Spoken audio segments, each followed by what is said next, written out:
Hello friends, ಮತ್ತೆ ನನ್ನ ಮುಸ್ಸಂಜೆ ಮಾತು ಕಾರ್ಯಕ್ರಮಕ್ಕೆ ಸ್ವಾಗತ. ಆ್ಯಕ್ಚುಲಿ ಮತ್ತೆ ಸಂಜೆ ನೈಟ್ ಆಗಿದೆ, ಸಾರಿ. ಆ್ಯಕ್ಚುಲಿ ನೈಟ್ ಹೊತ್ತೆ ನಾನು ವೀಡಿಯೋಸ್ ಮಾಡೋಕ್ಕಾಗೋದು ನಿಮಗೂ ಗೊತ್ತಿದೆ. ಬಟ್ ಇವತ್ತಿನ ದಿನ ಬಂದ್ಬಿಟ್ಟು ಕ್ಯೂರಿಯಾಸಿಟಿ ಫಸ್ಟ್ ಟೈಮ್ ಒಬ್ಬರು ನನ್ನ ಇನ್ಸ್ಟಾಗ್ರಾಮಲ್ಲಿ ಮೆಸೇಜ್ ಮಾಡಿಬಿಟ್ಟು, ಅಣ್ಣ ನಾನು ಈ ಥರ ನನ್ನ ಲೈಫ್ ಸ್ಟೈಲ್ನ ಶೇರ್ ಮಾಡ್ಕೋಬೇಕು, ನಿಮ್ಮ ಜೊತೆ ಮಾಡ್ಕೋಬೋದಾ ಅಂತ ಹೇಳಿದ್ದಾರೆ. ಅದಕ್ಕೋಸ್ಕರ ಸರಿ ಆಯಿತು ಮೇಡಮ್, ಈ ಥರ ಟೈಮಿಂಗ್ಸ್ ಚೇಂಜ್ ಇರುತ್ತೆ, ಪರವಾಗಿಲ್ಲ ಅಂತ ಕೇಳಿದಾಗ ಸರಿ ಆಯ್ತಣ್ಣ, ಆದರೆ ನಾನು ಶೇರ್ ಮಾಡ್ಕೋಬೇಕು ಅಂತಿದ್ದಾರೆ. ಅವ್ರ ನಂಬರ್ನೆಲ್ಲ ಕಲೆಕ್ಟ್ ಮಾಡಿದ್ವಿ. ಈಗ ಅವ್ರ ಜೊತೆ ನಿಮ್ಮ ಹತ್ರ ಮಾತಾಡಿಸ್ತೀನಿ, ನೋಡೋಣ ಅವ್ರ ಲೈಫ್ ಸ್ಟೈಲ್ ಹೇಗಿದೆ ಏನು ಅಂತ ಮಾತಾಡೋಣ ಬನ್ನಿ.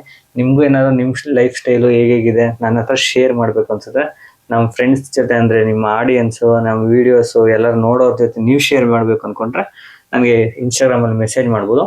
ನಾನು ಆದಷ್ಟು ಅವ್ರಿಗೆ ರಿಪ್ಲೈ ಮಾಡಿಕೊಂಡು ಅವ್ರನ್ನ ಕಾಂಟ್ಯಾಕ್ಟ್ ನಂಬರ್ ತೊಗೊಂಡು ನಿಮಗೆ ಕಾಲ್ ಮಾಡಿಬಿಟ್ಟು ಮಾತಾಡೋಣ ಬನ್ನಿ. ಇವತ್ತು ಅವ್ರ ಕಾಂಟ್ಯಾಕ್ಟ್ ನಂಬರ್ ತೊಗೊಂಡಿದ್ದೀವಿ, ಅವ್ರಿಗೆ ಕಾಲ್ ಮಾಡಿಬಿಟ್ಟು ಅವರು ಏನು ಶೇರ್ ಮಾಡಬೇಕು ಅಂತ ನಮ್ಮ ಹತ್ರ ಅಂದ್ಕೊಂಡಿದ್ದಾರೆ, ಅವ್ರನ್ನ ಹತ್ರನೇ ಕೇಳೋಣ. ಓಕೆನಾ?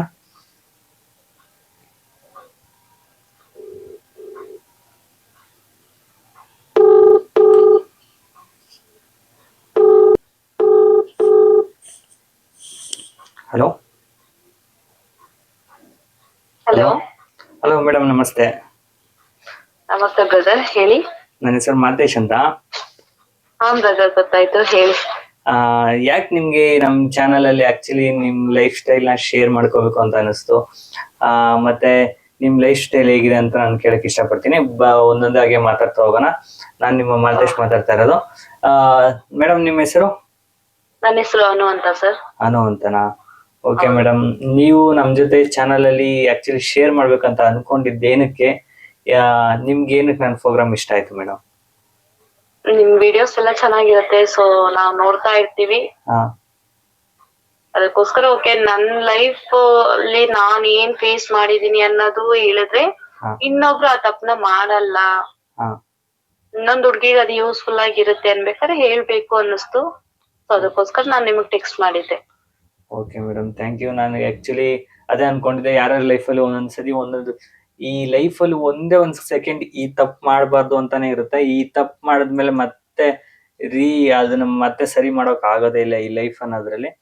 ನೀವು ಈ ವಿಡಿಯೋದಲ್ಲಿ ನಿಮ್ ಲೈಫ್ ಸ್ಟೈಲ್ ಅಲ್ಲಿ ಆ ಮಿಸ್ಟೇಕ್ ನ ಹೇಳಿದ್ರೆ ಮೋಸ್ಟ್ಲಿ ಎಷ್ಟೋ ಜನಕ್ಕೆ ಹೆಲ್ಪ್ ಆಗ್ಬೋದು. ಹುಡುಗಿರಾಗ್ಬೋದು, ಹುಡುಗರಾಗ್ಬೋದು.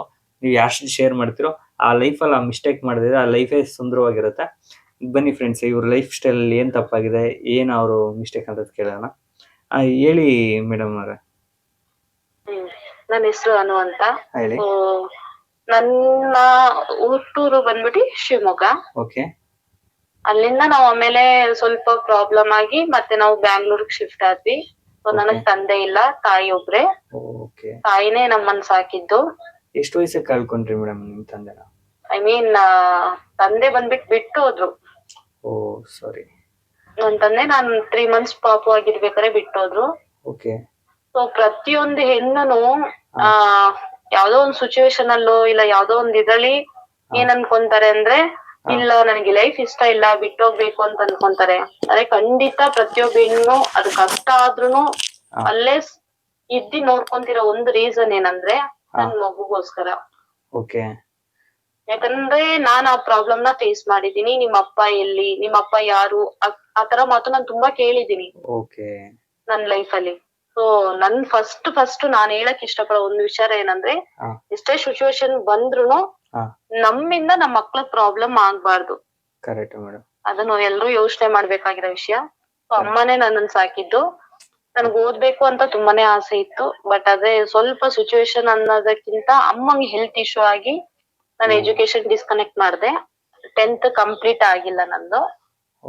ಅದಾದ್ಮೇಲೆ ಅಮ್ಮಂಗೆ ಹೆಲ್ತ್ ಇಶ್ಯೂ. ಸೊ ಎಲ್ಲಾ ತಾಯಿ ಯೋಚನೆ ಮಾಡತ್ತಾರ, ತನ್ ಮಗಳನ್ನ ಎಲ್ಲೋ ಸೇಫ್ ಆಗಿ ಸೇರ್ಸ್ಬೇಕು ಹಂಗಂತ ಯೋಚನೆ ಮಾಡೋರು. ಸೊ ಹಂಗೆ ನನ್ನನ್ನು ಮದ್ವೆ ಅನ್ನೋ ಡಿಸ್ಕಂಟಿನ್ಯೂ ಆಯ್ತಾ ಮೇಡಮ್? ಹೌದು ಸರ್. ಅಂದ್ರೆ ಅಮ್ಮಂಗೆ ಹೆಲ್ತ್ ಇಶ್ಯೂ ಇತ್ತಲ್ವಾ. ಎಷ್ಟೇ ಜಗತ್ತಲ್ಲಿ ಏನೇ ಸಾಧನೆ ಮಾಡ್ಬೇಕಂತ ಓಡಾಡ್ತಾ ಇದ್ರು ಕೂಡ ಈ ಫ್ಯಾಮಿಲಿ ಅಮ್ಮ ಅಪ್ಪ ಮುಂದೆ ಬಂದಾಗ ಅದೆಲ್ಲ ಒಂಥರ ಝೀರೋ ಅನ್ಸ್ಬಿಟ್ಟು ನಾವ್ ಬ್ಯಾಕಪ್ ಹೋಗ್ಲೇಬೇಕಾಗುತ್ತೆ ಮೇಡಮ್. ನನ್ನ 10th ತನಕ ಅವ್ರು ಸಾಕಿದ್ರು. ಸೊ ಅವ್ರಿಗೆ ಇಶ್ಯೂ ಅನ್ಬೇಕಾರೆ ನಾನು ಅವ್ರ ಜೊತೆ ನಿಂತಿ ಅವ್ರಿಗೆ ಸಪೋರ್ಟ್ ಆಗಿರ್ಬೇಕೆ ಹೊರತು ಕರೆಕ್ಟ್. ಅವ್ರ ಮೇಲೆ ಕಷ್ಟ ಕೊಡಬಾರ್ದು ಅಂತ ನಾನು ಯೋಚನೆ ಮಾಡ್ದೆ. ಅದಾದ್ಮೇಲೆ 1.5 year ಕೆಲ್ಸಕ್ ಹೋದೆ, 1.5 year ಹೋದೆ. ಓಕೆ. ಕೆಲ್ಸ ಮುಗಿಸ್ಕೊಂಡಾದ್ಮೇಲೆ ಅಮ್ಮಂಗೂ ಇದ್ದಿದ್ದೊಂದ್ ಯೋಚನೆ ಏನಂದ್ರೆ ಅದೇ ಆಗಿತ್ತು, ಎಲ್ಲೋ ಸೇಫ್ ಆಗಿರೋ ಜಾಗದಲ್ಲಿ ಅವಳು ಸೆಟ್ಲ್ ಆಗ್ಬೇಕು ಅಂತ. ಕರೆಕ್ಟ್. ಸೊ ಅದಾದ್ಮೇಲೆ ಅವ್ರ ಮದ್ವೆ ಅನ್ನೋದ್ ಯೋಚನೆ ಮಾಡಿದ್ರು. ತುಂಬಾ ಚಿಕ್ಕ ವಯಸ್ಸಿಗೆ ನನಗೂ ಮದ್ವೆ ಆಯ್ತು. more than 17 yearsಗೆ ನನಗ್ ಮದ್ವೆ ಆಯ್ತು 2017 ಅಲ್ಲಿ. Oh shit. Okay madam. ಮದ್ವೆ ಆಗಿ ಒಂದ್ 1 year ಓಕೆ ಲೈಫ್ ಚೆನ್ನಾಗಿತ್ತು, ಹಾ ಹ್ಯಾಪಿ ಆಗೇ ಹೋಯ್ತು. ಹಾ ನಿಜ ಹೇಳ್ಬೇಕಾದ್ರೆ ಮದ್ವೆ ಆಗಿ 1 year ಎಲ್ಲರಿಗೂ ಹ್ಯಾಪಿ ಆಗಿರುತ್ತೆ ಲೈಫ್. ಹಾ ಮೇಡಮ್. ಅದಾದ್ಮೇಲೆ ನಾವ್ ತಗೊಂಡ್ ಹೋಗೋ ರೀತಿಯಲ್ಲಿ ಇರುತ್ತೆ. ಕರೆಕ್ಟ್. ಸೊ ಹಂಗೆ ನಾನು ನನ್ ಲೈಫ್ ನ ಓಕೆ ಇದೇ ನನ್ ಜೀವನ, ಇದು ನಾನ್ ಕರೆಕ್ಟ್ ಆಗಿ ತಗೊಂಡ್ ಹೋಗ್ಬೇಕು ಹಂಗಂತ ಡಿಸೈಡ್ ಮಾಡಿ ಹಾ ನಾನ್ ಕರೆಕ್ಟ್ ಆಗಿ ತಗೊಂಬಂದೆ. ನನಗ್ ಮದ್ವೆ ಆಗಿ more than 3 years ತನಕ ನನಗ್ ಪಾಪು ಇಲ್ಲ. ಓ. ಅದೊಂದ್ ಟಾಪಿಕ್ ಆಗಿ ಸ್ಟಾರ್ಟ್ ಆಯ್ತು ಮತ್ತೆ ಅಲ್ಲಿಂದ. ಹಾ ಮಗು ಇಲ್ಲ ಹಂಗನ್ನ ಟಾಪಿಕ್. ಅದಾದ್ಮೇಲೆ ತುಂಬಾ ರಿಸ್ಕ್, ತುಂಬಾ ಮೆಡಿಕಲ್ ಎಲ್ಲ ಹಾಸ್ಪಿಟಲ್ ಎಲ್ಲಾನು ನೋಡಾದ್ಮೇಲೆ ನನಗ್ ಮಗು ಆಯ್ತು. ಸೊ ಟ್ವಿನ್ಸ್ ಪಾಪು ಇದೆ ನನಗೆ. ಓ ಕಂಗ್ರಾಚುಲೇಷನ್ಸ್ ಮೇಡಮ್. ಎರಡು ಗಂಡ್ ಮಕ್ಳು. ಸೊ 2 ಗಂಡ್ ಮಕ್ಳು ಈಗ UKG ಓದ್ತಿದ್ದಾರೆ. ಅಂದ್ರೆ ಈ ಮಕ್ಳೇ ಇಲ್ಲ ಅಂದವ್ರಿಗೆ 2 ಮಕ್ಳು ಕೊಟ್ಟಿದ್ದಾರೆ. ನಿಮ್ ಮಕ್ಳುಗಳ ಆಟನೇ ಚಂದ. ಅಂದ್ರೆ ನಿಮ್ ಲೈಫ್ ಸ್ಟೈಲೇ ನಿಮ್ ಮಕ್ಳು ಬಂದ್ಮೇಲೆ ಚೇಂಜ್ ನನ್ ಆಯ್ತು. ಮಗು ಬಂದಾದ್ಮೇಲೆ ನನ್ ಲೈಫ್ ಚೇಂಜ್ ಆಯ್ತು. ಅಫ್ಕೋರ್ಸ್ ಅದ್ರಲ್ಲಿ ಯಾವ್ದೇ ರೀತಿ ಇದಿಲ್ಲ. ಯಾಕಂದ್ರೆ ಇಡೀ ಪ್ರಪಂಚನೇ ಸಾಕು ಅನ್ಬೇಕಾರೆ ಹಾ ಮೇಡಮ್. ಸಿಕ್ಕಿರೋ ಒಂದು ಗಿಫ್ಟ್ ನನ್ ಮಗು. ಹಾ ಹಂಗಿತ್ತು. ಯಾಕಂದ್ರೆ ಎಲ್ಲಾ ತಾಯಿನೂ ಅದೇ ಅಲ್ವಾ ಆಸೆ ಪಡೋದು. ಎಷ್ಟೇ ಕೆಲ್ಸ ಮಾಡಿದ್ರು, ಎಷ್ಟೇ ಕಷ್ಟ ಪಟ್ರು, ಹಾ ಮೇಡಮ್. ಎಷ್ಟೇ ಕಷ್ಟ ಪಟ್ಕೊಂಡ್ ಬಂದಿದ್ರುನು, ಹೊರಗಡೆ ಕೆಲ್ಸಕ್ ಹೋಗ್ಬಿಟ್ಟು ಬಂದ್ರು ಸಹ ನನ್ ಮಕ್ಳು ಮುಖ ನೋಡಿದ್ನು ಎಲ್ಲ ಮರ್ತು ಬಿಡ್ತೀವಲ್ಲ. ಸೊ ಇವಾಗ್ಲೂ ಹಂಗೆ ಹೊರಗಡೆ ಬೆಳಗ್ಗೆಯಿಂದ ಸಂಜೆ ತನಕ ಹೊರಗಡೆ ಕೆಲ್ಸಕ್ ಹೋಗಿರ್ತೀವಿ, ಮನೆಗ್ ಬರ್ತೀವಿ, ಮಗು ನೋಡಿದ ತಕ್ಷಣ ಆ ನೋವು ಇದ್ರುನು ನೋವಿಲ್ಲ ಅನ್ನೋ ಫೀಲ್ ನಮ್ಗಿರುತ್ತೆ. Correct madam. ಈ ಯಾವ್ದೇ ಲೈಫ್ ಅಲ್ಲಾದ್ರೂ ಅಷ್ಟೇ ಮೇಡಮ್, ಮಕ್ಳು ಮುಂದೆ ಯಾವ್ದು ಎಷ್ಟೇ ನೋವಿದ್ರು ಕೂಡ ಮರ್ತ ಹೋಗ್ತಾರೆ. ಅಷ್ಟೇ ಮಕ್ಳಿಗೂ ಅಷ್ಟೇ, ಅಮ್ಮಂದ್ರು ಅಪ್ಪಂದ್ರು ಇದ್ರೆ ಅವ್ರ ಲೈಫ್ ಅಲ್ಲಿ ಏನೇ ನೋವಿದ್ರು ಮುಚ್ಚಿಕ್ತಾರೆ. ಎಲ್ಲಾ ಜೀವನದಲ್ಲೂ ಖಂಡಿತ ಕಷ್ಟ ಅನ್ನೋದ್ ಇದ್ದೇ ಇರುತ್ತೆ. ಯಾರ್ ಜೀವನನೂ ಸುಖವಾಗಿರ್ಬೇಕು ಅಂತ ಹೇಳಿದ್ರೆ ನಾವ್ ದೇವ್ರನ್ನ ನೆನ್ಸೋದೇ ಇಲ್ಲ. ಕರೆಕ್ಟ್. ದೇವ್ರುನು ಅದಕ್ಕೆ ಕಷ್ಟ ಕೊಡ್ತಾನೆ, ನನ್ನ ನೆನೆಸ್ತಾರ ಇಲ್ವಾ ಹಂಗಂತ. ಸೊ ಇದು ವಿಡಿಯೋಗೋಸ್ಕರ ನಾನು ಏನು ಹೇಳಕ್ ಬರ್ತಿಲ್ಲ. ಸೊ ನನ್ ಲೈಫ್ ಪರ್ಸನಲ್ ಎಕ್ಸ್ಪೀರಿಯನ್ಸ್ ನನಗಾಗಿರೋದ್ನ ನಾನು ಹೇಳ್ತಿದೀನಿ. ಗಂಡ ಹೆಂಡತಿ ಮಧ್ಯೆ 100 ಜಗಳ ಬರುತ್ತೆ, 100 ಜಗಳ ಹೋಗುತ್ತೆ. ಆದ್ರೆ ಯಾವ್ದೇ ಕಾರಣಕ್ಕೂ ಮಗುನ್ ಯಾವ ಜಾಗದಲ್ಲೂ ಬಿಟ್ಕೊಟ್ಬಿಡ್ಬಾರ್ದು. ಸೊ ಹಂಗ ಅನ್ಕೊಂಡೆ ಇವತ್ತಿನವರೆಗೂ ನಾನು ಲೈಫ್ ಸ್ಟಾರ್ಟ್ ಮಾಡಿ ಮೂವ್ ಆನ್ ಆಗ್ತಾ ಇದೀನಿ. ಒಂದ್ ರೀಸನ್ ಮಗು. ಅಂದ್ರೆ ಎಲ್ಲಾರು ಅನ್ಕೊಂತ ಇರ್ತೀರಾ ಮದ್ವೆ ಆಗೋವರ್ಗು ಒಂದು ಪ್ರೀತಿ ಇರುತ್ತೆ, ಮದ್ವೆ ಆದ್ಮೇಲೆ ಗಂಡ ಹೆಂಡತಿ ಅಷ್ಟೇ ಬೇರೆ ಆಗ್ಬಿಡ್ತಾರೆ ಅಂತ. ಗಂಡ ಹೆಂಡತಿ ಬೇರೆ ಆಗ್ಬೋದು, ಬಟ್ ಅದ್ರ ಮಕ್ಳು ಮುಖ ನೋಡಿದ್ಮೇಲೆ ಒಟ್ಟಿಗೆ ಇರ್ಬೇಕು ಅನ್ನೋ ತರ ನೀವ್ ಹೇಳ್ತಾ ಇದೀರಾ ಮೇಡಮ್. ಒಟ್ಟಿಗಿರ್ಬೇಕು. ನಾನು ತುಂಬಾ ಸರಿ ಯೋಚನೆ ಮಾಡಿದ್ದುಂಟು, ಇಷ್ಟು ಕಷ್ಟಪಟ್ಟು ಏನಕ್ಕೆ ಒಂದ್ ಲೈಫ್ ಅಲ್ಲಿ ನಾವ್ ಇರ್ಬೇಕು ಹಾಗಂತ ನಾನು ಯೋಚನೆ ಮಾಡಿದೀನಿ. ಆದ್ರೆ ನಾನ್ ಪಟ್ಟಿರೋ ನೋವು ನನಗೊತ್ತಲ್ವಾ. ಸೊ ನಾನ್ ಆಲ್ರೆಡಿ ನಾನ್ ನೋವು ಪಟ್ಟಿದೀನಿ. ಆ ನೋವ್ನ ನನ್ ಮಗು ಕೊಡ್ಬಾರ್ದು ಅಂತ ತಾನೇ ನಾನ್ ಯೋಚನೆ ಮಾಡ್ಬೇಕು. ಹಾಗಾಗಿ ಆ ತರದ್ ಯಾವ್ದೇ ರೀತಿ ಯೋಚನೆ ಇಲ್ದಿರಾ, ಇನ್ ಕೇಸ್ ಇವಾಗ ಯಾರಾದ್ರೂ ಯೋಚನೆ ಮಾಡೋರು ಉಂಟು ಅಂತವ್ರಿಗೂ ಸೇರಿನೇ ನಾನು ಹೇಳ್ತಿದೀನಿ, ನಿಮ್ಗ್ ನೋವು ಬಂದ್ರು ಸರಿ, ಮಕ್ಳಿಗೋಸ್ಕರನಾದ್ರೂ ನಾವ್ ಕಷ್ಟ ಪಟ್ಬಿಟ್ವಿ, ಇನ್ಮೇಲೆ ನಮ್ ಜೀವನ ಮುಗೀತು. ಆಲ್ಮೋಸ್ಟ್ ಹೇಳ್ಬೇಕಂದ್ರೆ ಮದ್ವೆ ಆಗಿ ಸ್ಟಾರ್ಟಿಂಗ್ ಅಲ್ಲಿ ನಾವು ನಮ್ ಲೈಫ್ ಲೀಡ್ ಮಾಡ್ತೀವಿ. ಮದ್ವೆ ಆಗಿ ಮಗು ಆಯ್ತು ಅನ್ಬೇಕಾರೆ ಮಗು ಲೈಫ್ ಅದು. ಇವಾಗ ಬಾಳ್ತಿರೋದ್ ನಮ್ ಜೀವನ ಅಲ್ಲ, ಮಗು ಆದ್ಮೇಲೆ ನಾವ್ ಮಕ್ಳ ಜೀವನ ಬಾಳ್ತಿದೀವಿ. ಮಗುಗೋಸ್ಕರನಾದ್ರೂ ಎಲ್ಲ ನೋವು ತಿನ್ಲೇಬೇಕು. ಅಂದ್ರೆ ನೀವ್ ಹೇಳ್ತಾ ಇರೋದು ಒಂದೇ ಮಾತು, ಮದ್ವೆ ಆಗೋವರ್ಗು ನೀವ್ ಕಷ್ಟ ಬಿದ್ದಿದ್ ಬಂದ್ಬಿಟ್ಟು ನಿಮ್ ಅಪ್ಪ ಇಲ್ದಿರಾ ನಿಮ್ಮಮ್ಮ ಹೇಗ್ ಲೀಡ್ ಮಾಡಿದ್ರು ನಿಮ್ ಮನೇನ ಅದನ್ನ ನೋಡಿದೀರಾ. ಅಂದ್ರೆ ನನ್ ಮಕ್ಳಿಗೆ ನಾನ್ ಕೊಡ್ಬಾರ್ದು. ಇನ್ನೊಂದೇನಂದ್ರೆ ಎಲ್ರು ಹೇಳೋ ತರ ನಮ್ಗೆ ಇಷ್ಟ ಪಟ್ಟವ್ರು ಬಂದ್ಬಿಟ್ಟು ನಮ್ ಜೊತೆಗೆ ಇದ್ರು ಅಂದ್ರೆ ಅದು ಕಷ್ಟ ಅನ್ಸಲ್ಲ ಜೀವನ. ಅದೊಂದೊತ್ತು ನಾವ್ ತಿಂದ್ರು ಅದ್ ನಮಗ್ ಕಷ್ಟ ಅನ್ಸಲ್ಲ. ಆದ್ರೆ ಇಷ್ಟನೇ ಇಲ್ದಿರೋ ಒಬ್ರ ಜೊತೆ ನಾವ್ ಲೈಫ್ ಲೀಡ್ ಮಾಡ್ಬೇಕಾದ್ರೆ ಅದು ಕೋಟ್ಯಾಂತರ ರೂಪಾಯಿ ನಮ್ ಕಣ್ ಮುಂದೆ ಇದ್ರು ಸಹ ಆ ನೋವು ಎಲ್ಲೋ ಒಂಥರ ನಮ್ಮನ್ ಕಾಡ್ತಾ ಇರುತ್ತೆ. ಈಗಿನ ಜನರೇಷನ್ ಅಲ್ಲಿ ದುಡ್ಡು ತುಂಬಾ ಇಂಪಾರ್ಟೆಂಟ್ ಅಂತ ನಿಜ, ದುಡ್ಡು ಆಲ್ಮೋಸ್ಟ್ ಯಾವಾಗ್ಲೂ ಇಂಪಾರ್ಟೆಂಟೇ. ಆದ್ರೆ ಅದಕ್ಕಿಂತ ಹೆಚ್ಚಿಗೆ ಪ್ರೀತಿ ತೋರ್ಸೋರ್ ಇರ್ಬೇಕು ಜೊತೆಗೆ. Correct madam. ಅಂದ್ರೆ ನೀವ್ ಹೇಳ್ತಾ ಇರೋದು ಇವಾಗಿನ ಜನರೇಷನ್ ಅಲ್ಲಿ ಯಾರು ಮೇಡಮ್ ಮದ್ವೆ ಅಂತ ಹೇಳಿದ್ರೆ ಸಾಕು, ಫಸ್ಟ್ ಎಷ್ಟು ಆಸ್ತಿ ಇದೆ, ಎಷ್ಟು ಜಮೀನ್ ಇದೆ. ಆಕ್ಚುಲಿ ಮದ್ವೆ ಇವಾಗ ಎಲ್ಲರೂ ನೋಡೋದು ಅದನ್ನೇ ನೋಡ್ತಿದಾರೆ, ನಾನು ಅದನ್ನ ಇಲ್ಲ ಅಂತ ನನಗೆ ಹೇಳ್ತಿಲ್ಲ, ಒಂದ್ ಡೌಟ್ ಇದೆ ಬೇಕು. ಮೇಡಮ್. ಅಲ್ಲ, ಹೇಳಿ. ಜಮೀನ್ ಇದೆಯಾ, ಎಷ್ಟ್ ಜಮೀನ್ ಇದೆಯಾ ಅಂತ ಕೇಳ್ತಾರೆ, ರೈತರಿಗೆ ಹೆಣ್ ಕೊಡ್ತಾ ಇಲ್ಲ ಅಂತ ನೋಡ್ತಾರೆ. ಜಮೀನ್ ಮಾಡ್ಬಿಟ್ಟು ಬೆಂಗಳೂರಲ್ಲಿ ಬಂದ್ ದುಡಿಯಕ್ ಅವನೇನ್ ದಡ್ಡನಾ ಮೇಡಮ್? ಅಲ್ಲ, ಊರಲ್ಲಿ ಅಷ್ಟೊಂದ್ ಜಮೀನ್ ಇದ್ದಿದ್ರೆ ಅವನು ರೈತನಾಗೆ ಇರ್ತಾನೆ. ಆ ರೈತಂಗೂ ಕೊಡಕ್ ಇಷ್ಟ ಇರಲ್ಲ. ಈ ಕಡೆ ಬೆಂಗಳೂರಲ್ಲಿ ಬಂದು ದುಡಿತಾ ಇರೋರ್ಗ್ ನೋಡಿದ್ರೆ ನಿನಗೆ ಎಷ್ಟು ಜಮೀನ್ ಇದೆ ಅಂತ ಕೇಳ್ತೀರಾ. ಯಾವ ಲೆಕ್ಕದಲ್ಲಿ ಅಂತ ಗೊತ್ತಿಲ್ಲ. ಒಂದು ಹೆತ್ತು ತಂದೆ ತಾಯಿ ಯೋಚನೆ ಮಾಡೋದು, ತನ್ ಮಗಳು ನಮ್ ತಾಯಿ ನನ್ನ ನೋಡೇ ಕೊಟ್ರು, ಕರೆಕ್ಟ್. ಆಸ್ತಿ ಇದೆ, ಚೆನ್ನಾಗ್ ನೋಡ್ಕೊಂತಾರೆ ಅಂತ ಕೊಟ್ರು.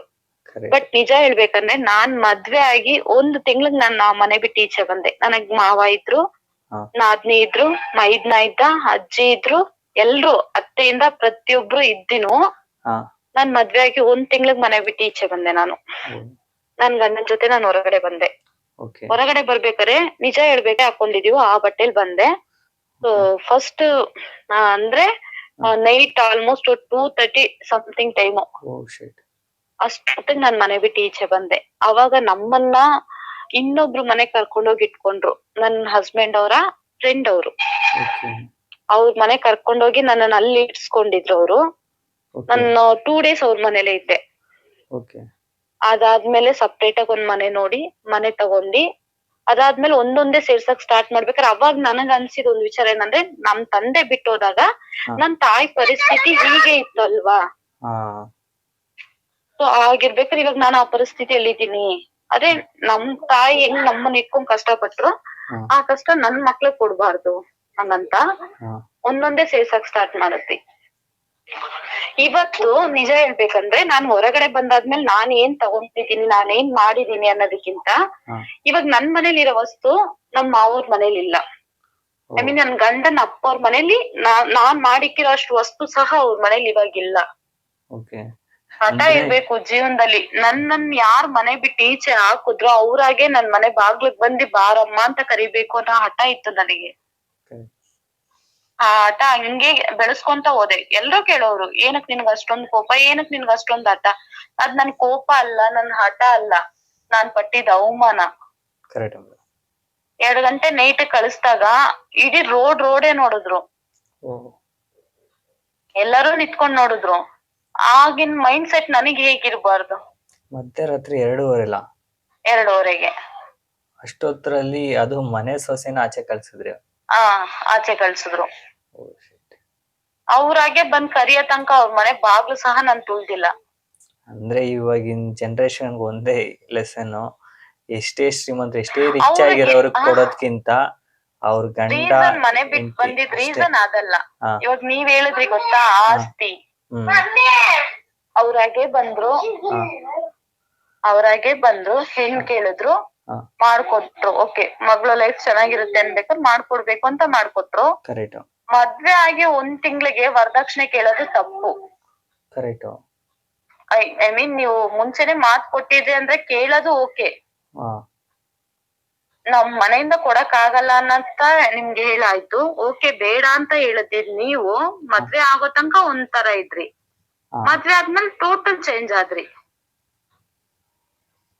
ಆಸ್ತಿ ಇಲ್ಲ, ಏನು ತಗೊಂಬಂದಿಲ್ಲ, ನಿಮ್ಮಮ್ಮ ಏನ್ ಕೊಟ್ರು, ನಮ್ಮಮ್ಮ ಇಂಡಿಪೆಂಡೆಂಟ್ ಒಬ್ಳೆ ಇದ್ದಿ ಸಾಕಿದ್ರು ಅನ್ನೋದು ಸಹ ನಿಮಗ್ ಗೊತ್ತಿರ್ಬೇಕಾರೆ ನೀವ್ ಆಡೋ ಮಾತು ತಪ್ಪಾಗಿತ್ತು.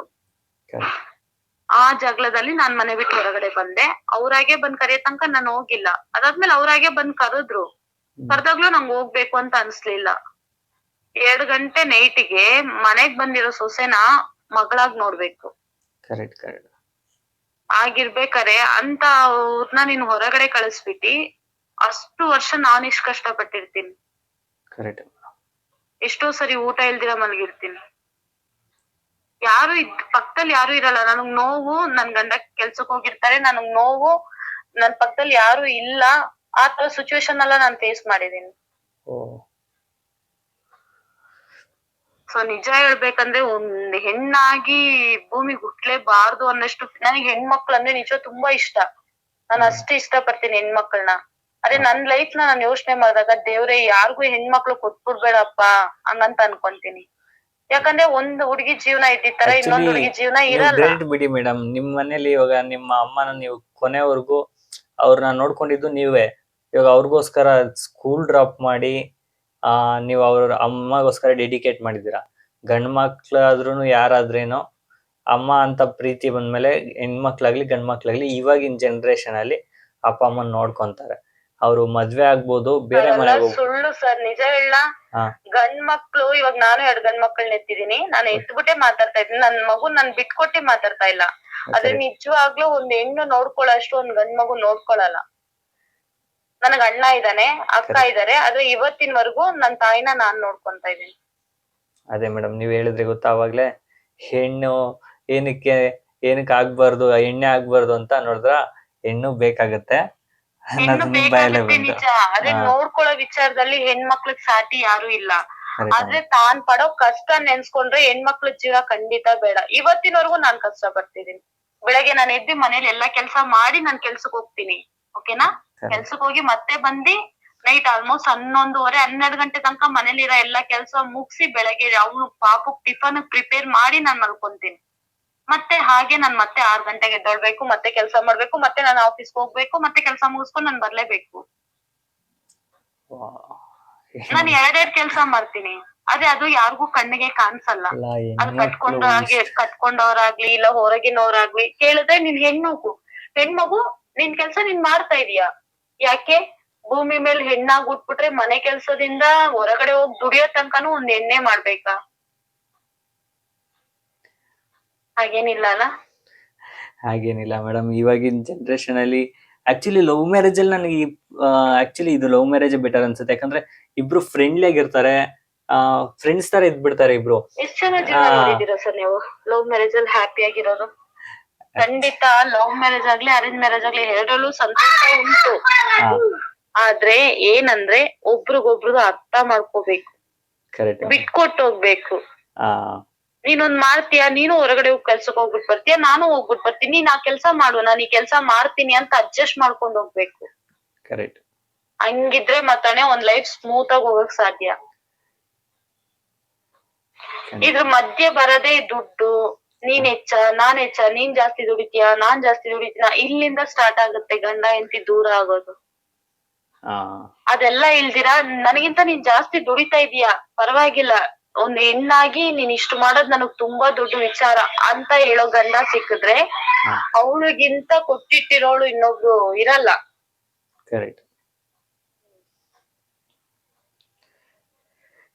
ಆ ತರ ಲೈಫ್ ಇದ್ರೆ ಎಂತ ಪ್ರಾಬ್ಲಮ್ ಬಂದ್ರು ಬಿಡಪ್ಪ ನನ್ ಗಂಡ ಇದಾನೆ, ನಾನ್ ಫೇಸ್ ಮಾಡ್ಕೊಂತೀನಿ ಅನ್ನೋ ಧೈರ್ಯ ಇರುತ್ತೆ ಹೆಣ್ಮಕ್ಳಿಗೆ.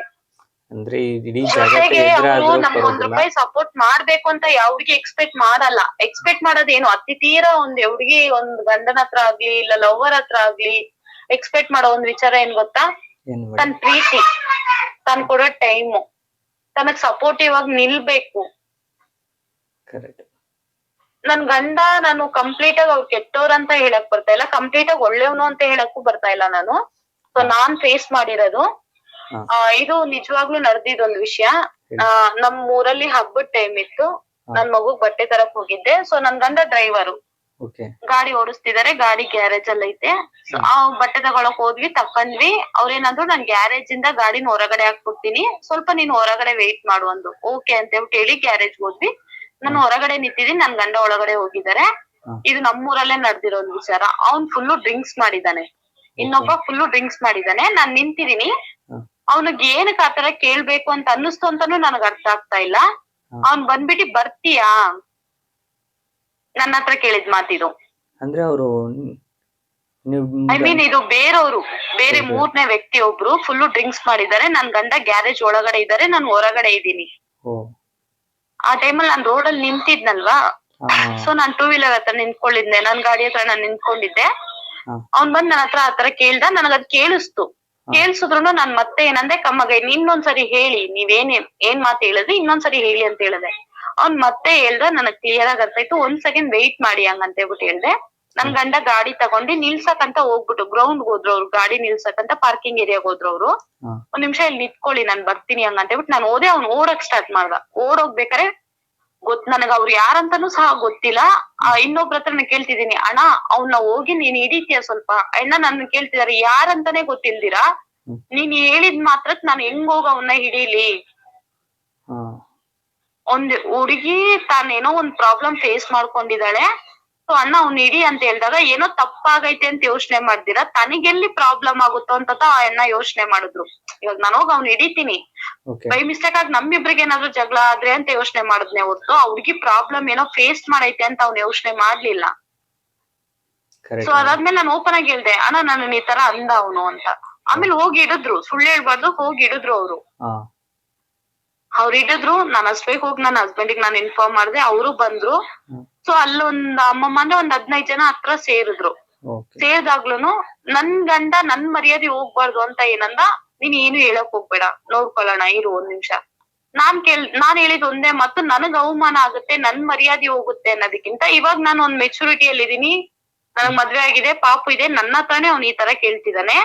ಯಾವ್ದೋ ಒಂದ್ ಮಗು ಸ್ಕೂಲ್ ಮಗು ನಡ್ಕೊಂಡ್ ಹೋಗ್ತಾ ಇರುತ್ತೆ, ನೀನ್ ಚಾಕ್ಲೇಟ್ ಕೊಡಿಸ್ತೀನಿ ಅದ್ ಕೊಡಿಸ್ತೀನಿ ಅಂತ ಕದ್ರೆ ನಾನಾದ್ರೂ ಸಹ ಅವಾಗ ನಮಗೂ ಅಷ್ಟೇ ಅಲ್ವಾ, ನಮ್ ಸ್ಕೂಲ್ ಡೇಸ್ ಅಲ್ಲಿ ಯಾರಾದ್ರೂ ಚಾಕ್ಲೇಟ್ ಕೊಟ್ರೆ ನಮ್ಗ್ ಅದ್ ದೊಡ್ಡ ವಿಷಯ, ಚಾಕ್ಲೇಟ್ ಸಿಕ್ತು ಹಂಗಂತ ಅನ್ಕೊಂತೀವಿ. ಆ ತರನೇ ತಾನೇ ಇನ್ನೊಂದ್ ಮಗುನು ಅನ್ಕೊಳ್ಳುತ್ತೆ. ಸೊ ಆ ಮಗು ಹತ್ರ ಆತರ ಕೇಳ್ದಾಗ ಆ ಮಗು ಆಸೆ ಪಟ್ಟಿ ಹೋಗುತ್ತೆ, ಅಯ್ಯೋ ನಮ್ ಚಾಕ್ಲೇಟ್ ಕೊಡಿಸ್ತಾರೆ ಅಂತ. ಆ ಮಗು ಹತ್ರ ಅವ್ನ್ ತಪ್ಪಾಗಿ ನಡ್ಕೊಳಲ್ಲ ಅನ್ನೋದ್ ಏನ್ ಗ್ಯಾರಂಟಿ? ನನ್ ಪರಿಸ್ಥಿತಿಯಲ್ಲಿ ನಾನ್ ಆ ಜಾಗದಲ್ಲಿ ಯೋಚನೆ ಮಾಡಿದ್ ಇದೇ ವಿಚಾರನೇ. ಅಲ್ಲಿರೋರು ಎಲ್ಲರೂ ಹೇಳಿದ್ರು, ಬೇಡಮ್ಮ ಸುಮ್ನೆ ಮರ್ಯಾದೆ ಪ್ರಶ್ನೆ, ಮರ್ಯಾದೆಗಿಂತ ಇನ್ನೊಬ್ರು ಜೀವನ ಇರುತ್ತೆ ಅದ್ರಲ್ಲಿ. ಆ ಮಗು ಜೀವನನೇ ಹಾಳಾಗೋಯ್ತು ಅನ್ಬೇಕಾರೆ ನಾಳೆ ದಿನ ಆ ಮಗು ನಾವ್ ತರಕಾಗಲ್ಲ. ಯಾರ್ ಮಕ್ಳಾದ್ರೆ ಏನು, ಮಕ್ಳೇ ಅಲ್ವಾ?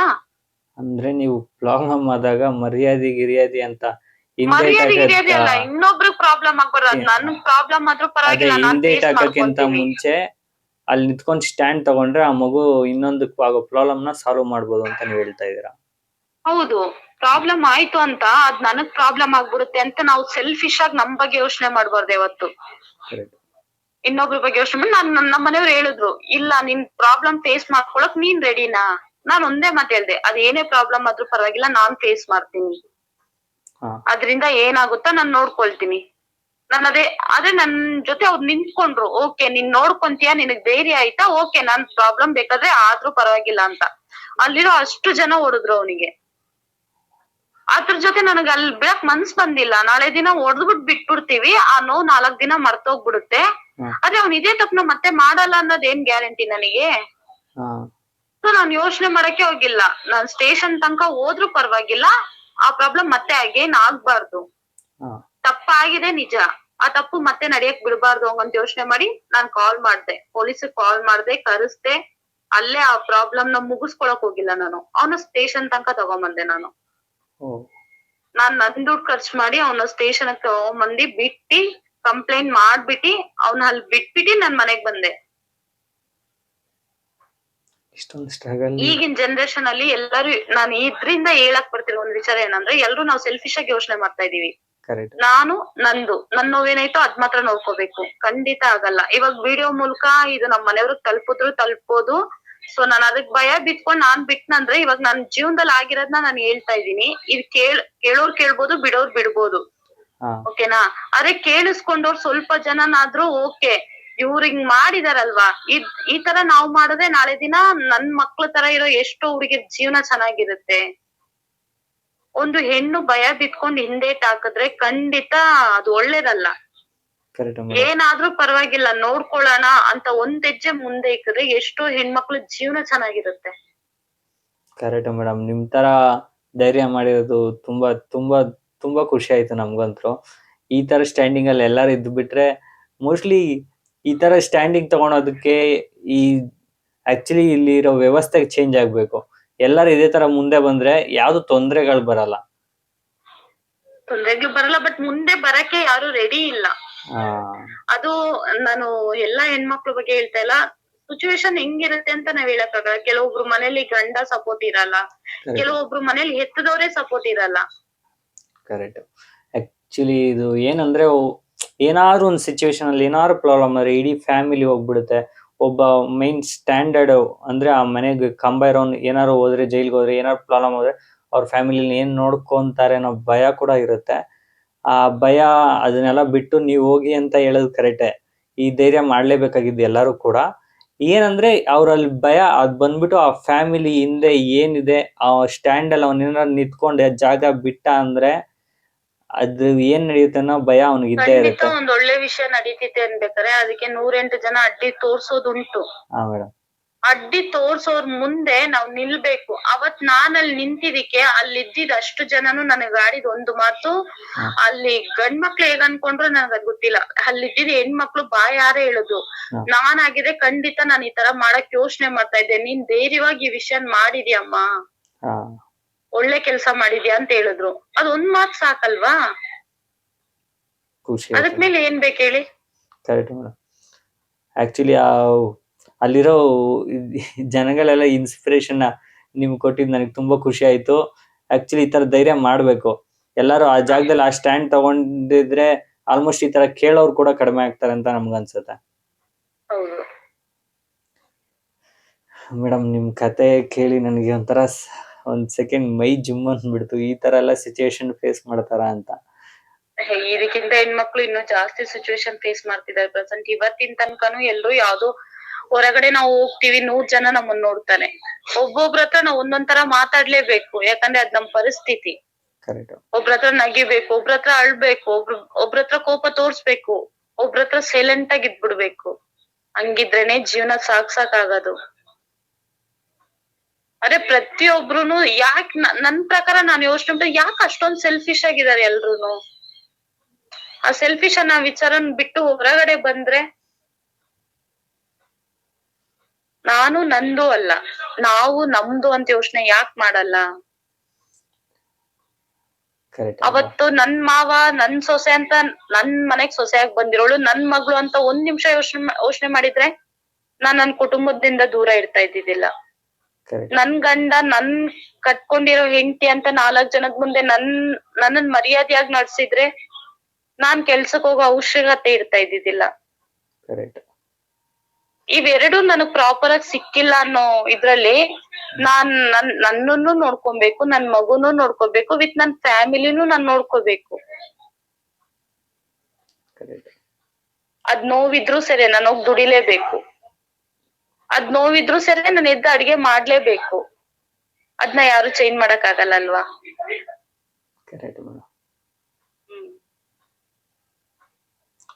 ಎಲ್ರಿಗೂ ಏನ್ ಪ್ರೀತಿ ಯಾವಾಗ ಸಿಗ್ಬೇಕು ಅದ್ ಸಿಕ್ಕಿದ್ರೆ ಮಾತ್ರನೇ ಅಲ್ಲಿ ಅದಕ್ ವ್ಯಾಲ್ಯೂಬಲ್ ಇರುತ್ತೆ. ಅವತ್ತು ತಂದೆಯಾಗಿ ನೀನ್ ನನ್ನನ್ ನೋಡ್ಕೊಂಡಿದ್ರೆ ನಾನ್ ನಿನ್ನೊಂದ್ ಮಗಳಾಗಿ ಇವತ್ತಿನವರೆಗೂ ಕೈ ಬಿಡದಿರ ನಿನ್ ಮನೇಲೇ ಇರ್ತಿದ್ದೆ ನಾನು. ಹೆಂಡತಿಯಾಗಿ ನೀನ್ ನನ್ ಕೈ ಕರೆಕ್ಟ್ ಆಗಿ ಹಿಡ್ದಿದ್ರೆ ನಾನ್ ಇವತ್ತಿನವರೆಗೂ ನನ್ ಗಂಡ ನಾನು ಅಷ್ಟು ನನ್ ನೋವು ತಿಂದಿದೀನಿ ಉಂಟು. ಅವ್ರ ಕಡೆಯಿಂದ ನನಗ್ ನೋವು ಆಗಿದೆ. ಆ ನೋವಿಗಿಂತ ಅವ್ರು ನನ್ಗ ಅವಾಗ ಕೊಟ್ಟಿರೋ ಪ್ರೀತಿ, ಆ ಪ್ರೀತಿ ನೆನ್ಸಿ ನೀನ್ ಕಷ್ಟ ಪಡ್ತಾ ಇದ್ಯಾ, ಸೊ ನಾನು ಕಷ್ಟ ಪಡ್ತೀನಿ.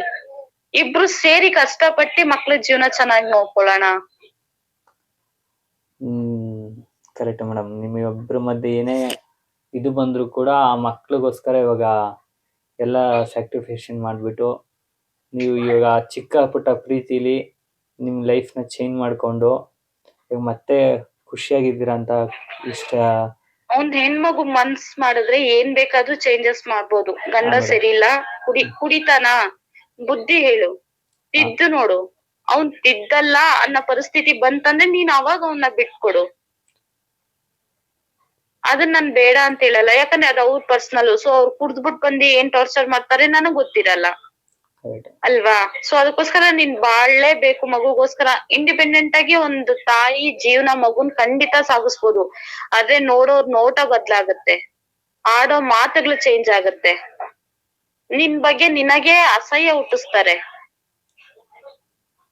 ಅಂದ್ರೆ ನಿಮ್ ಮನೇಲಿ ಇವಾಗ ನಿಮ್ಗೆ ರೆಸ್ಪೆಕ್ಟ್ ಆಚೆಗಡೆ ಬ್ಯಾಕ್ ಗ್ರೌಂಡ್ ಇಂದ ಬರೋ ರೆಸ್ಪೆಕ್ಟ್ ಚೇಂಜ್ ಆಗದೆ ಮನೆಯವ್ರು ಕರೆಕ್ಟ್ ಆಗಿದ್ದಾಗ್ಲಿ. ಕರೆಕ್ಟ್ ಅಲ್ಲ ಮೇಡಮ್?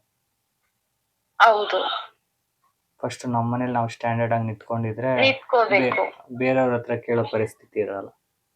ಆದ್ರೆ ಪ್ರತಿಯೊಂದ್ ಹೆಣ್ಣು ಆತರ ಮನೇಲಿ ನಿಂತ್ಕೊಳಕ್ ಆಗಲ್ಲ ಸರ್. ನೀವ್ ಹೇಳ್ದಂಗೆ ನಾನೇ ಇಷ್ಟು ಧೈರ್ಯವಾಗಿರ್ತೀನಿ, ನಾನು ಎಷ್ಟು ಧೈರ್ಯವಾಗಿರ್ತೀನಿ ಅಂದ್ರೆ ನನಗ್ ಅದಕ್ಕಿರೋದು ಒಂದೇ ಒಂದು ನನ್ ಕೋಪ.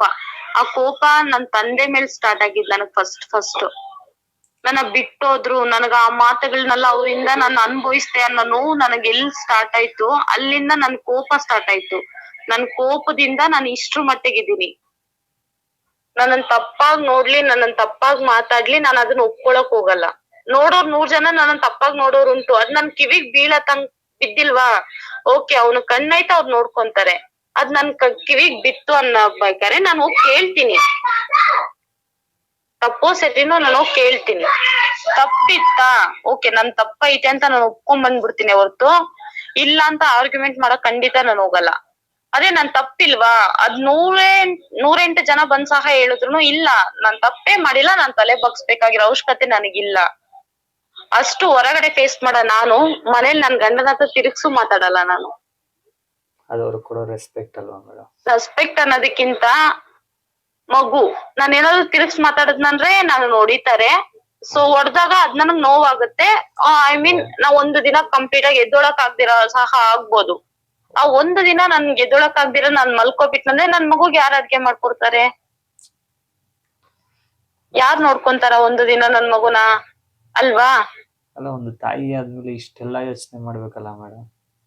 ಹೌದು, ಅದಕ್ಕೆ ಸರ್ ಜೀವನ ಸಂಸಾರ ಅದಕ್ಕೆ ಇರೋದು. ಇವಾಗ ಬರೋ ಸಿಚುವೇಶನ್ ಹೆಂಗೈತೆ, ಲಿವಿಂಗ್ ಟುಗೆದರ್, ಓಕೆ ಮಗುನ್ ನಿಮ್ ಸ್ವಾರ್ಥಕ್ಕೋಸ್ಕರ ಇಡ್ತೀರಾ, ಮಗುನ್ ಇಟ್ಕೊಳ್ಳುತ್ತೆ, ಅಬಾರ್ಟ್ ಮಾಡ್ತೀರಾ. ಖಂಡಿತ ಅದ್ ಯಾವ್ದೇ ವಿಚಾರಕ್ಕೂ ನ್ಯಾಯನೇ ಅಲ್ಲ. ನಿಮ್ಮಿಬ್ರು ಸಂತೋಷಕ್ಕೋಸ್ಕರ ಜಗತ್ತನ್ನೇ ನೋಡ್ದಿರೋ ಒಂದ್ ಮಗು ನೀವ್ ಅಬಾರ್ಟ್ ಮಾಡಕ್ ನಿಮ್ಗ್ ರೈಟ್ಸೇ ಇಲ್ಲ. ಆದ್ರೂ ನೀವ್ ಅದೇ ತಪ್ಪನ ಮಾಡ್ತಾ ಇದ್ದೀರಾ. ಆದ್ರೆ ಜೀವನ ಅಂದ್ರೆ ದೊಡ್ಡದು. ಇಷ್ಟ ಪಡ್ಬೇಕಾದ್ರೆ ಖಂಡಿತ ಜೀವನ ಕಣ್ಮುಂದೆ ಕಾಣ್ಸಲ್ಲ. ಇಷ್ಟ ಪಡ್ಬೇಕಾರೆ ಅಯ್ಯೋ ನಿನಗ್ ನಾನ್ ಇಷ್ಟ, ನನಗ್ ನೀನ್ ಇಷ್ಟ, ಅಷ್ಟೇ ಲೈಫು. ಸುತ್ಬೇಕು, ತಿನ್ಬೇಕು, ಇಷ್ಟೇ ಜೀವನ. ಬಟ್ ಅದು ದಾಟಿ ಒಂದ್ ವಿಚಾರ ಏನಂದ್ರೆ, ನಾವ್ ಲೈಫು ಅಂತ ಯಾವಾಗ ಇನ್ವಾಲ್ವ್ ಆಗಿ ಇದು ನನ್ ಜೀವನ ಅಂತ ನಿಂತ್ಕೊಳ್ತೀವಿ ಗೊತ್ತಾ, ಅಲ್ಲಿಂದ ಸ್ಟಾರ್ಟ್ ಆಗುತ್ತೆ ನಿಜವಾಗಿರೋ ಜೀವನ. ನೀನ್ ಇಷ್ಟು ವರ್ಷ ಹುಟ್ಟಿ ಬೆಳೆಸಿ ನಿನ್ ತಂದೆ ಆಗಿರ್ಬೋದು, ತಾಯಿ, ಅಕ್ಕ, ಅಣ್ಣ ಯಾವ್ದೇ ಇದ್ರು ಅದು ಎಲ್ಲದಕ್ಕೂ ದಾಟಿದ್ದೆ ನಾವ್ ಜೀವನದಲ್ಲಿ ಎಂಟ್ರಿ ಕೊಡ್ತೀವಿ. ಮದ್ವೆ ಆಗಿ ಒಂದ್ ಜೀವನದಲ್ಲಿ ನಾವ್ ಎಂಟ್ರಿ ಕೊಡ್ತಿದೀವಿ ಅನ್ಬೇಕಾರೆ ಅಲ್ಲಿಂದ ಸ್ಟಾರ್ಟ್ ಆಗುತ್ತೆ. ನಿಜವಾಗ್ಲೂ ಫೇಸ್ ಮಾಡೋ ಪ್ರಾಬ್ಲಮ್ ಅಲ್ಲಿಂದ ಇರುತ್ತೆ. ಮಗು ಆದ್ಮೇಲೆ ಅದು ಡಬಲ್ ಆಗುತ್ತೆ ನಿಮ್ಗೆ. ಇಷ್ಟು ದಿನ ನೀವು ಅಮ್ಮ ನೋಡ್ಕೊಂಡಿರ್ತಾರೆ ಒಂದ್ ಸ್ಟೇಜ್ ತನಕ, ಅಪ್ಪ ಅಮ್ಮ ಒಂದ್ ಸ್ಟೇಜ್ ತನಕ ನೋಡ್ಕೊಂತಾರೆ. ಅದಾದ್ಮೇಲೆ ನಿಮ್ಮನ್ನ ನೀವು ನೋಡ್ಕೊಂಡಿರ್ತೀರಾ. ಅರೆ ಮದ್ವೆ ಆಗಿ ಮಗು ಆದ್ಮೇಲೆ ನೀವು ನಿಮ್ಮನ್ನೂ ನೋಡ್ಕೋಬೇಕು, ನಿಮ್ ಎತ್ತಿರೋ ಮಕ್ಕಳನ್ನು ನೀವು ನೋಡ್ಬೇಕಲ್ವಾ? ಅದೇ ನಿಜವಾಗಿರೋ ಜೀವನ. ಓಕೆ ಮೇಡಮ್, ಲಾಸ್ಟ್ ಟೈಮ್ ಆಯ್ತು, ಪ್ರೋಗ್ರಾಮ್ ಮುಗಿಸೋ ಅಂತ ಟೈಮ್ ಆಗ್ತಾ ಇದೆ. ನೀವು ಇವಾಗ ಲಾಸ್ಟ್ ಆಗಿ ಏನಾದ್ರು ಹೇಳಕ್ ಇಷ್ಟಪಡ್ತೀರಾ ಮೇಡಮ್ ನಮ್ಮ ಪ್ರೋಗ್ರಾಮ್ ಬಗ್ಗೆ? ಹಾಗೆ ನಿಮ್ಮ ಜೀವನದಲ್ಲಿ ಲಾಸ್ಟ್ ಆಗಿ ಒಂದು ಕೊನೆ ಮತ್ತು ನಮ್ಮ ವೀಕ್ಷಕರಿಗೆ ಏನಾದ್ರು ಹೇಳೋದಾದ್ರೆ? ಕೊನೆಯದಾಗ ಒಂದ್ ಹೇಳ್ಬೇಕು ಅಂತ ಹೇಳಿದ್ರೆ, ಎಲ್ಲಾರ್ ಲೈಫಲ್ಲೂ ತನ್ನನ್ನ ಅರ್ಥ ಮಾಡ್ಕೊಳ್ಳೋ ಒಬ್ರು ಸಿಕ್ಬಿಟ್ರೆ ಜೀವನ ನಿಜ ಚೆನ್ನಾಗಿರುತ್ತೆ. ಅರ್ಥ ಮಾಡ್ಕೊಳ್ಳೋದಕ್ಕೆ ಅದು ಎರಡರಲ್ಲಿ ಯಾವ್ದಾದ್ರು ಆಗಿರ್ಬೋದು. ನಾನು ಯಾವ್ದನ್ನು ಮೆನ್ಷನ್ ಮಾಡಕ್ ಇಷ್ಟ ಪಡ್ತಿಲ್ಲ, ಯಾಕಂದ್ರೆ ಅರೇಂಜ್ ಮ್ಯಾರೇಜ್ ಆದವರು ಚೆನ್ನಾಗಿದ್ದಾರೆ, ಲವ್ ಮ್ಯಾರೇಜ್ ಆದವರು ಚೆನ್ನಾಗಿದ್ದಾರೆ. ಅದೇ ತರ ಅರೇಂಜ್ ಮ್ಯಾರೇಜ್ ಆದವರು ಬಿಟ್ಟೋದವ್ರು ಇದಾರೆ, ಲವ್ ಮ್ಯಾರೇಜ್ ಆಗಿ ಬಿಟ್ಟೋದವ್ರು ಇರತ್ತೆ. ಆದ್ರೆ ಅರ್ಥ ಮಾಡ್ಕೊಳ್ಳಿ. ನೀವ್ ಒಂದ್ ಜೀವನಕ್ಕೆ ಎಂಟ್ರಿ ಆಗಕ್ಕಿಂತ ಮುಂಚೆನೆ ಅರ್ಥ ಮಾಡ್ಕೊಳ್ಳಿ ಒಬ್ರಿಗೊಬ್ರು. ಆ ಅರ್ಥ ಮಾಡ್ಕೊಳ್ಳೋ ಸ್ಪೇಸ್ ನಿಮಗ್ ಸಿಕ್ಕಿಲ್ವಾ, ಮದ್ವೆ ಆದ್ಮೇಲೆ ಗಂಡ ಹೆಂಡತಿ ಅನ್ನೋ ರಿಲೇಶನ್ಶಿಪ್ ನ ಪಕ್ಕಕ್ಕೆ ಇಕ್ಕಿ ಫ್ರೆಂಡ್ ಆಗಿರಿ. ಒಂದ್ ಸ್ವಲ್ಪ ದಿನ ನೀವು ಅವ್ರ ಜೊತೆ ಒಂದ್ ತಿಂಗಳು, ಒಂದೂವರೆ ತಿಂಗಳು, 2 ತಿಂಗಳು, ನಿಮ್ಗೆ ಎಷ್ಟು ಟೈಮ್ ಬೇಕೋ ಅಷ್ಟು ಟೈಮ್ ತಗೊಳ್ಳಿ. ತಗೊಂಡಿ ಹಸ್ಬೆಂಡ್ ಅಂಡ್ ವೈಫ್ ಆಗಿಲ್ದಿರ ಒಂದ್ ಫ್ರೆಂಡ್ ಆಗಿದ್ರೆ ನಿಮ್ ಬಗ್ಗೆ ಅವ್ರಿಗೆ ಗೊತ್ತಾಗತ್ತೆ, ಅವ್ರ ಬಗ್ಗೆ ನಿಮಗ್ ಗೊತ್ತಾಗತ್ತೆ. ಓಕೆ, ನೀವ್ ಆ ರಿಲೇಶನ್ಶಿಪ್ ಕಂಟಿನ್ಯೂ ಮಾಡಿ. ಇಲ್ಲ ನಿಮಗ್ ಅಡ್ಜಸ್ಟ್ ಆಗ್ತಾ ಇಲ್ಲ ಅನ್ನೋ ಸಿಚುವೇಶನ್ ಬಂತು ಅನ್ಬೇಕಾರೆ ಇಬ್ರು ಕುಂತು ಮಾತಾಡಿದ್ರೆ ಓಕೆ. ಅವಾಗ ಏನಾಗುತ್ತೆ ಅಂದ್ರೆ, ಓಕೆ ನೀನ್ ಈ ತಪ್ಪು ಮಾಡ್ತಾ ಇದೀಯಾ, ನಾನ್ ಈ ತಪ್ಪು ಮಾಡಲ್ಲ. ಆತರ ಒಬ್ರಿಗೊಬ್ರು ಅರ್ಥ ಮಾಡ್ಕೊಂಡ್ಬಿಡ್ತಾರ ಅಲ್ಲಿ ಕುತ್ಕೊಂಡ್ ಮಾತಾಡ್ದಾಗ. ಆಗ ಎಷ್ಟೋ ಜೀವನಗಳು ಚೆನ್ನಾಗಿರುತ್ತೆ. ತುಂಬಾ ಜನ ಕುಂತಿ ಮಾತಾಡೋ ಟೈಮ್ ಸಿಗಲ್ಲ ಅಂತಾರೆ. ನಿಜ ಹೇಳ್ಬೇಕಂದ್ರೆ ಎಲ್ಲಾ ಪ್ರಾಬ್ಲಮ್ನು ಕೋರ್ಟ್ ಅಲ್ಲಿ ಹೋಗಿ ಡಿಸೈಡ್ ಆಗ್ಬೇಕು, ಇಲ್ಲ 10 ಜನದ ಮುಂದೆ ಡಿಸೈಡ್ ಆಗ್ಬೇಕು ಅಲ್ಲ. ಗಂಡ ಹೆಂಡತಿ ಪ್ರಾಬ್ಲಮ್ ಅಂತ ಬಂತು ಅಂದಾಗ ಗಂಡ ಹೆಂಡತಿ ಇಬ್ರೇ ಕುಂತು ಮಾತಾಡಿ ಅದನ್ನ ಸಾಲ್ವ್ ಮಾಡ್ಬೋದು. ನಾನ್ ತಪ್ಪು ಮಾಡ್ತೀನಿ, ನನ್ ಗಂಡ ಕೋಪ ಪಡ್ತಾನೆ, ಇಲ್ಲ ನನ್ ಗಂಡ ತಪ್ಪು ಮಾಡ್ತಾನೆ, ನಾನ್ ಕೋಪ ಪಡತ್ತೀನಿ. ಆದ್ರೆ ಒಂದ್ ಸ್ಟೇಜ್ ಮೇಲೆ ಆ ಕೋಪ ನಾನ್ ತಗೊಂಡ್ ಹೋಗಕ್ ಇಷ್ಟ ಪಡಲ್ಲ. ಇವತ್ ಜಗಳ ಆಯ್ತಾ, ಓಕೆ ಇವತ್ತೇ ಅದನ್ನ ಮುಗಿಸ್ಬಿಡ್ಬೇಕು. ಅದ್ 12 ಗಂಟೆ ಆಗ್ಲಿ 1 ಗಂಟೆ ಆಗ್ಲಿ, ನನಗ್ ಅದ್ರ ಅವಶ್ಯಕತೆ ಇಲ್ಲ, ಜಗಳ ಮುಗಿಬೇಕು. ಕುತ್ಕೊಂತೀವಿ, ಮಾತಾಡ್ತೀವಿ, ಸರಿ ನಂದೇ ತಪ್ಪಿಲ್ಲ ಅಂದ್ರು ಸರಿ, ನಂದೇ ಅಪ್ಪ ತಪ್ಪು, ಆಯ್ತು, ಇನ್ಮೇಲೆ ಈ ತಪ್ಪು ನಡೆಯಲ್ಲ ನನ್ ಕಡೆಯಿಂದ. ಮಕ್ಳಿದಾರೆ, ಯಾಕಂದ್ರೆ ಮಕ್ಳು ಮುಂದೆ ಯಾವ್ದೇ ಕಾರಣಕ್ಕೂ ನಾನು ಹೇಳೋ ಮಾತು ಒಂದೇನಂದ್ರೆ, ಮಕ್ಳು ಮುಂದೆ ನಿಮ್ ಜಗಳ ತಗೊಂಡ್ ಹೋಗ್ಲೇಬೇಡಿ. Correct madam. ತಗೊಂಡ್ ಹೋದಾಗ ಆ ಮಕ್ಳು ಮನಸ್ಥಿತಿ ಬೇರೆ ಆಗ್ಬಿಡುತ್ತೆ. ತಗೊಂಡ್ ಹೋಗ್ಬೇಡಿ.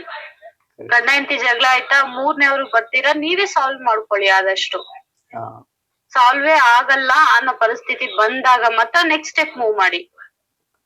ಅದೇ ತರ ನಿಮ್ ಜೀವನದಲ್ಲಿ ಮದ್ವೆ ಆದ್ಮೇಲೆ ಒಂದ್ ಯೋಚನೆ ನೀವು ಮಾಡ್ತಾ ಇದೀರಾ ಅಂದ್ರೆ, ದಯವಿಟ್ಟು ಮಕ್ಳಿದ್ದು ನೀವು ಆ ಯೋಚನೆ ತಗೊಳ್ತಾ ಇದೀರಾ ಅನ್ಬೇಕಾರೆ ಮಕ್ಳನ್ ಯೋಚನೆ ಮಾಡಿ ನೀವು ನಿರ್ಧಾರ ಮಾಡಿ.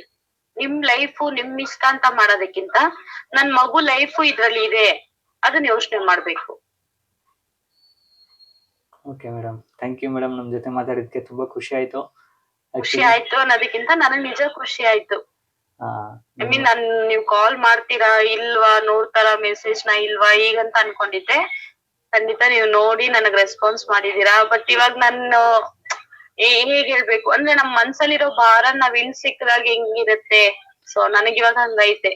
ಓಕೆ, ಪೀಸ್ಫುಲ್ ಆಗಿರುತ್ತೆ ಮೈಂಡ್. ಅದೇ ಅದ್ ನಿಮಗ್ ಸ್ಟ್ರಗಲ್ ಆಗುತ್ತೋ. ಇಲ್ಲ ಮೇಡಮ್, ಈ ಪ್ರೋಗ್ರಾಮ್ ಮಾಡ್ತಾ ಇದ್ದೆ ಇದಕ್ಕೋಸ್ಕರ. ಆಕ್ಚುಲಿ ನಾನು ಇನ್ಸ್ಪಿರೇಷನ್ ತಗೊಂಡಿದ್ದೆ ತುಂಬಾ ನೋವುಗಳಿರೋಂತ ನಾನು ಮುಸ್ಸಂಜೆ ಫಿಲಮ್ ನೋಡಿದೆ.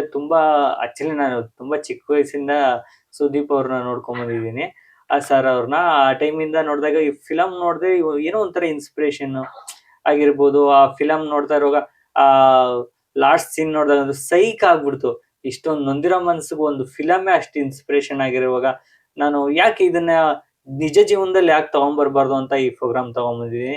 ಎಷ್ಟೋ ಜನ ಎಲ್ಲಾ ಜೀವನದಲ್ಲಿ ಸ್ಟ್ರಗಲ್ ಇರುತ್ತೆ ಮೇಡಮ್, ಎಲ್ಲರ ಲೈಫಲ್ಲೂ ಇರುತ್ತೆ. ತುಂಬಾ ಜನ ವಿಡಿಯೋ ವಿಡಿಯೋಸ್ ಮಾಡ್ತಾರೆ, ಬಟ್ ಅದು ಅವರು ಯಾವ್ದನ್ನ ಮೀನ್ ಮಾಡ್ತಾರೆ ಅನ್ನೋದಕ್ಕಿಂತ ಒಬ್ರ ಜೀವನದ ಬಗ್ಗೆ ನಾವು ಮಾಡಿದ್ರೆ ಅದು ಇನ್ನೊಬ್ರಿಗೆ ಹೆಲ್ಪ್ಫುಲ್ ಆಗ್ಬೋದು ಅಂತ ನೀವ್ ಮಾಡ್ತಿದ್ದೀರಾ. ಖಂಡಿತ ಇದು ಒಳ್ಳೆ ನಿರ್ಧಾರ. ತುಂಬಾ ಜನ ಈ ತರ ಯೋಚನೆ ಮಾಡಲ್ಲ, ಯಾಕಂದ್ರೆ ನಂದೇ ನನಗ್ ನೋವು ಐತೆ, ಇದ್ರಲ್ಲಿ ಇನ್ನೊಬ್ರು ನೋವು ಕೇಳಕ್ ಯಾರು ಇಷ್ಟ ಪಡಲ್ಲ. ಈಗ ಆಲ್ರೆಡಿ ನಾನ್ ನೋವು ತಿಂತಾ ಇದ್ದೀನಿ, ಇವಾಗ ನನ್ ನೋವ್ನ ನಾನ್ ಇನ್ನೊಬ್ರಿಗೆ ಹೇಳಿದ್ರೆ ಅದು ಇನ್ನೂ ನೋವ್ತಾ ಆಗುತ್ತೆ. ಆದ್ರೆ ನೀವ್ ಅದೆಲ್ಲ ಏನು ಯೋಚನೆ ಮಾಡ್ತೀರಾ, ಇನ್ನೊಬ್ರನ್ನ ನೋವ್ನ ಹೊರಗಡೆ ತಗೊಂಬಂದ್ರೆ ಅದು ತುಂಬಾ ಜನಕ್ಕೆ ಒಳ್ಳೇದಾಗ್ಬೋದು ಅಂತ ಮಾಡ್ತಿದ್ದೀರಾ. ಖಂಡಿತ ದೇವ್ರು ಒಳ್ಳೇದ್ ಮಾಡುತ್ತೆ. ನಿಮ್ ಚಾನಲ್ ಚೆನ್ನಾಗಿ ಇದಾಗ್ಬೇಕು. ಸೊ ನಾವ್ ನೋಡ್ತಾ ಇರ್ತೀವಿ, ಫಾಲೋ ಮಾಡಿದೀವಿ ಯೂಟ್ಯೂಬ್ ಅಲ್ಲಿ, ಇನ್ಸ್ಟಾದಲ್ಲಿ. ಆಕ್ಚುಲಿ ಇದು ಬಂದ್ಬಿಟ್ಟು ನಾನು ವಿಡಿಯೋ ಯೂಟ್ಯೂಬ್ ಅಲ್ಲಿ ಇನ್ಸ್ಟಾಗ್ರಾಮ್ ಅಲ್ಲಿ ಹಾಕ್ತಾರ ಒಂದೇ ಉದ್ದೇಶ, ಈ ತರ ನೋವುಗಳಿರೋದನ್ನ ಹಂಚ್ಕೊಳಕ್ಕೆ ಫ್ರೆಂಡ್ಸ್ ಇರಲ್ಲ. ಆಕ್ಚುಲಿ ಯಾರ ಹತ್ರನು ಹೇಳಕ್ ಆಗಲ್ಲ ಅಂತ ವಿಷಯನ ಇಲ್ಲಿ ಬಂದ್ ಹೇಳಿ ಆದಷ್ಟು ಸ್ವಲ್ಪ ರಿಲೀಫ್ ಸಿಗುತ್ತೆ. ಎಲ್ಲರ ಲೈಫಲ್ಲೂ ಕಷ್ಟ ಇರುತ್ತೆ, ಬಟ್ ಯಾರೋ ಒಬ್ರ ಹತ್ರ ಅದನ್ನ ಶೇರ್ ಮಾಡಿದಾಗ ಆಗೋ ಫೀಲೇ ಬೇರೆ. ಅದೊಂದು ಹೇಳ್ಕೊಳ್ಳಿ, ಇದು ವ್ಯೂಸ್ ಹೋಗುತ್ತೋ ಲೈಕ್ಸ್ ಹೋಗುತ್ತೋ ಹೋಗದೆ ಇರುತ್ತೋ, ಬಟ್ ಒಂದಿನ ಈ ಮೆಮೊರೀಸ್ನೆಲ್ಲ ನಾನು ಆಕ್ಚುಲಿ ನಿಮ್ಗೆ ಗೊತ್ತಿಲ್ಲ, ನಾನ್ ನೋಡಿದಾಗ ಈ ತರದ್ದೆಲ್ಲ ಸ್ಟ್ರಗಲ್ ಇದ್ದೇ ಇದೆ ಲೈಫಲ್ಲಿ. ಏನಲ್ಲ ಅನ್ನೋದು ಒಂದು ಮೂವ್ ಮಾಡೋದಕ್ಕೋಸ್ಕರ ಈ ವಿಡಿಯೋಸ್ ಮಾಡ್ತಾ ಇದೀನಿ. ಈ ವಿಡಿಯೋ ಚಾನಲ್ಗಳು ಎಷ್ಟು ದಿನ ಇರ್ತಾವೋ ಎಷ್ಟು ದಿನ ಇರಲು ಗೊತ್ತಿಲ್ಲ, ಇರೋಷ್ಟು ದಿನ ಮಾಡೋಣ. ಥ್ಯಾಂಕ್ ಯು ಮೇಡಮ್, ನೀವು ನಮ್ ಜೊತೆ ಮಾತಾಡಿದ್ಕೋಸ್ಕರ. ಆಕ್ಚುಲಿ ನನ್ ಜೊತೆ ಮಾತಾಡೋರೆಲ್ಲ ನನ್ನ ಫ್ರೆಂಡ್ಸ್ ಅನ್ಕೊಂಡು ನೆಕ್ಸ್ಟ್ ವಿಡಿಯೋದಲ್ಲಿ ಸಿಗೋಣ. ಈ ಮುಸ್ಸಂಜೆ ಪ್ರೋಗ್ರಾಮ್ ನ ಇವಾಗ ಕ್ಲೋಸ್ ಮಾಡ್ತಾ ಇದೀನಿ. ಬೈ. Thank you madam. ನೀವೇನಾದ್ರು ಲಾಸ್ಟ್ ನಮ್ ಆಡಿಯನ್ಸ್ಗೆ ನಿಮ್ಮ ಕಡೆಯಿಂದ ಏನ್ರ ಹೇಳಕ್ ಇಷ್ಟಪಡ್ತೀರಾ? ಎಲ್ಲರಿಗೂ ಒಳ್ಳೇದ್ ಮಾಡ್ಲಿ. ಎಲ್ಲಾರು ತನ್ನ ಜೀವನದಲ್ಲಿ ಒಳ್ಳೆ ನಿರ್ಧಾರ ತಗೊಂಡ್ಲಿ, ಅಡ್ಜಸ್ಟ್ ಮಾಡಿ ಲೈಫ್ ನ ಸಾಗಿಸ್ಲಿ, ಇಷ್ಟಪಟ್ಟವ್ರ ಜೊತೆ ಸಾಗಿಸ್ಲಿ ಅಷ್ಟೇ. Okay madam, thank you madam. Thank you sir. Bye friends.